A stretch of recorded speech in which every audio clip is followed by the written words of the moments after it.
حضور ہمارے نزدیک یا جماعت کے نزدیک جو شخص خلیفہ حضرت مسیح موعود علیہ السلام کے کسی خلیفے کو مانتا نہیں، قبول نہیں کرتا،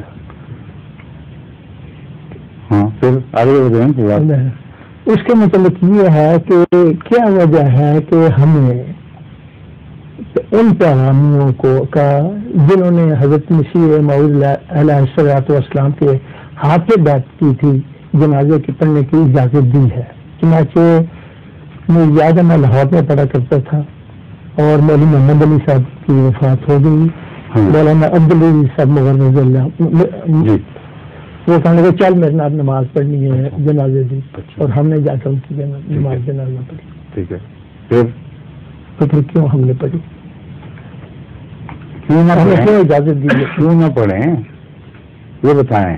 خلیفہ انہوں نے حضرت مسیح موعود کا انکار کیا ہے؟ رسول اللہ وسلم کا انکار کیا؟ اس لیے نچلے اختلافات نسبتاً ذیلی ہیں، اور نماز جنازہ کا حق امام وقت کو ماننے یا نہ ماننے سے تعلق رکھتا ہے. امام وقت مسیح موعود علیہ السلام ہے، اس لیے ان کی جنازہ پڑھنا ضروری بھی نہیں ہے، مگر پڑھ بھی لو.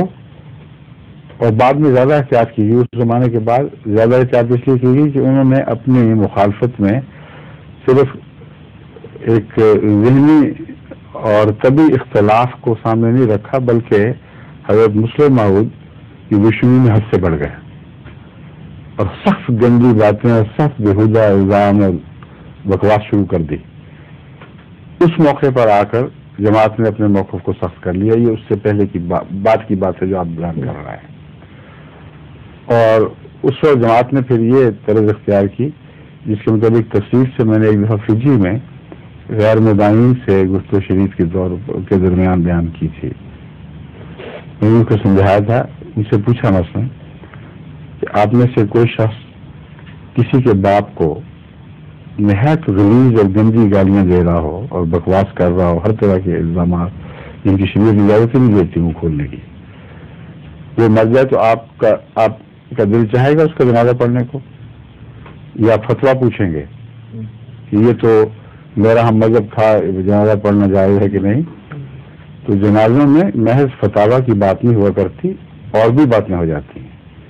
میں نے ان سے کہا کہ آپ میں سے وہ جو شریف النفس ہیں جو اس قسم کی باتوں میں ملوث نہیں بلکہ ایسے لوگوں سے بیزاری کا اظہار کرنے والے ہیں، وہ اگر مر جائیں تو میرے نزدیک ہرگز ان کا جنازہ پڑھنے میں کوئی قباحت نہیں، کوئی کسی قسم کا اعتراض نہیں.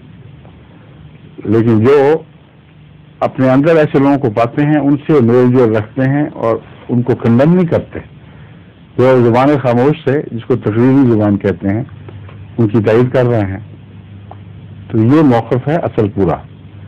میں یہ فتویٰ دے دینا کہ جائز ہے ناجائز یہ کافی نہیں ہے.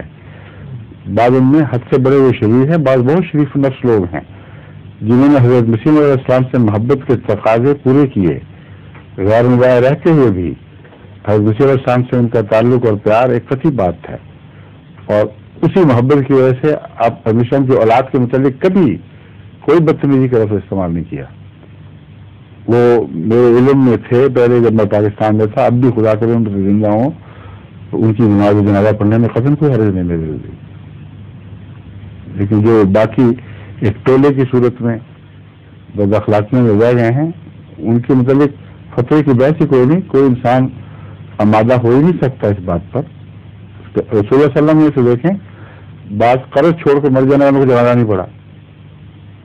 اور یہ فتویٰ تو نہیں ہے کہ جو قرض چھوڑ کے میرے اس کا جنازہ نہیں پڑھنا، ایک رجحان کی بات ہے جو اسلام اجازت دیتا ہے. فرض کفایہ ہے، بعض جگہ اگر فرض کفایہ بعض لوگوں نے ادا کر دیا ہے تو لازم نہیں کہ ہر شخص ادا کرے. ظہور مہدی آخر